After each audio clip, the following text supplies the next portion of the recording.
کوشش کرے کہ اپنی محبوب ترین چیز کو صدقہ کرے. یہ بڑی اہم چیز ہے، اس لیے کہ سورہ آل عمران میں اللہ رب العزت نے فرمایا اور کہا لن تنالوا البر حتى تنفقوا مما تحبون. تم ہرگز نیکی کو نہیں پہنچ سکتے جب تک کہ تم وہ خرچ نہ کرو جو تمہیں سب سے محبوب نہ ہو. ابو طلحہ رضی اللہ عنہ نے یہ آیت سنی، یہ آیت نازل ہوئی نہیں ایک دم ان کے کان میں پڑ گئی. نبی اکرم صلی اللہ علیہ وسلم سنا رہے ہیں تم نیکی کو نہیں پہنچ سکتے. لن لفظ استعمال عربی میں ہرگز نہیں.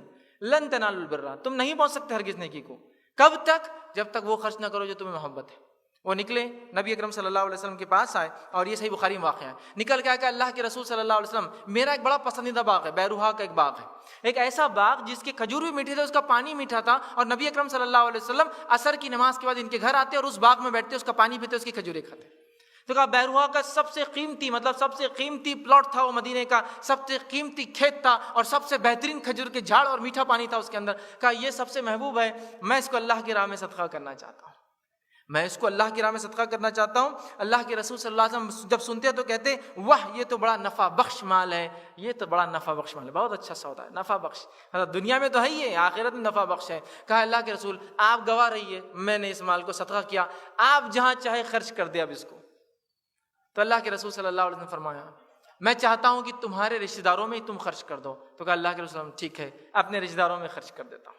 بیروہا کا باغ خرچ کر دیا، صدقہ کر دیا. صحابہ میں ایک مزاج تھا، یہ واقعہ جب سنتے ہیں تو کبھی کبھی عجیب لگتا ہے ہم کو. عجیب کیا لگتا ہے؟ ایک ہمارا حساب 100 روپے جا رہے تو 100 روپے چلے گئے. کبھی ہوتا ہے کوئی امام خطیب زبردست خطبہ دے، خطاب کرے، صدقات کی فضیلت، زکوٰۃ کی جو اہمیت بتا دے، اور جوش میں آپ آ جائے، اور اس کے بعد چندہ جمع ہونا شروع ہو جائے، اور نکال کر جوش میں آ کر چونکہ خطیب نے خطبہ ایسا کہ زبردست آپ 500 کا نوٹ ڈال دیتے ہیں، تو کم از کم 2 مہینے ملامت ہوتی ہے اور بولتے اگلی بار اس کا خطبہ نہیں سنوں گا، اگلی بار نہیں. اتنا جوش میں لا لیے انہوں نے کہ 500 روپے ڈال دیا، ملامت ہوتی ہے. لیکن ایک دوسرا واقعہ اور کیس سنیے آپ. اسی جگہ ایک دوسرا سینیریو، مطلب ایک سین مسجد کا، خطیب نے خطبہ دیا، آپ نے جوش میں آ کے خرچ کر دیا. ایک دوسرا سین 500 روپے خرچ کی، ملامت ہو رہی ہے. ایک دوسرا سین میں اپنے دوستوں کے ساتھ ڈھابے پہ چلا گیا. آپ دوست تو ماشاءاللہ 3-4 ہیں اور نوٹ ایک ہی ہے 500 کا. تو وہاں ملامت ہوتی ہے اور کوفت ہوتی ہے کہ یار دوست ہے اور دیکھو میں صرف 500 خرچ کر پایا. صرف سالن پہ ہی ہم کو اکتفا کرنا پڑا، باقی کچھ سوکھا وغیرہ پہلے مطلب پری فوڈ آرڈر جو ہوتے ہیں نا، ڈرائی جس کو بولتے ہیں، جو کھاتے ہیں کھانے سے پہلے سٹارٹرز نہیں ہو پائے، تو ملامت ہوتی کئی دنوں تک. اور اگلی دعوت تک بولتا اب پیسے جمع کر کے انکم میں سے نکالوں گا، کچھ بھی کروں گا، نیکسٹ ٹائم کی دعوت وتھ 2-3 سٹارٹرز اور اس کے بعد کھانا کھلاؤں گا انشاءاللہ. وہاں ملامت ہوتی ہے سالوں تک، اگلی دعوت تک. تو صحابہ کیا تھے، ان کو جب کوئی واقعہ بیان کیا جا رہا ہے، کوئی وعدے کیے جا رہے ہیں نا، تو فوراً تصور کرتے ہیں اچھا یہ ہے سامنے کھڑا.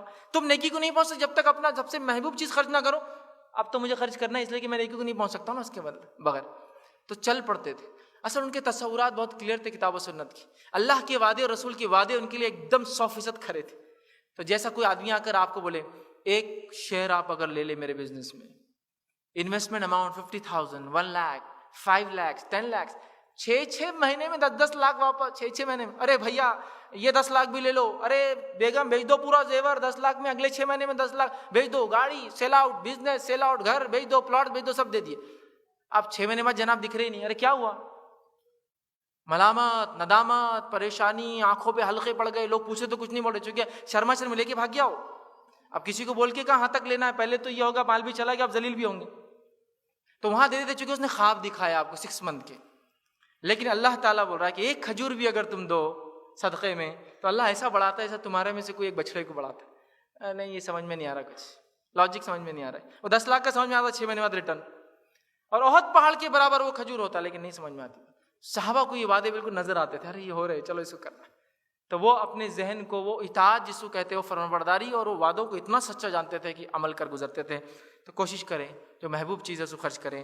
عموماً میں کسی برائی سے کسی کی طرف نہیں بول رہا، عموماً ہم لوگ سب سے گھٹیا چیز کو ہی صدقہ کرتے ہیں. کپڑے پرانے کو صدقہ کر دو، لیکن جب 2 جوڑے لیے نئے اس میں سے ایک کر دینا، یہ ہوں گا اصل صدقہ. جو پسند ہے، جو چیز اپنے لیے لیا تھا، سمجھ. اس کا ہرگز مطلب نہیں کہ پرانے کپڑے کسی کو نہیں دینا چاہیے، دے سکتے ہیں آپ، لیکن صدقہ مت سمجھیے اس کو. بس ایک مدد کر دے رہے کسی کا. صدقہ تو تب ہوگا جب اپنی پسندیدہ چیز کو آپ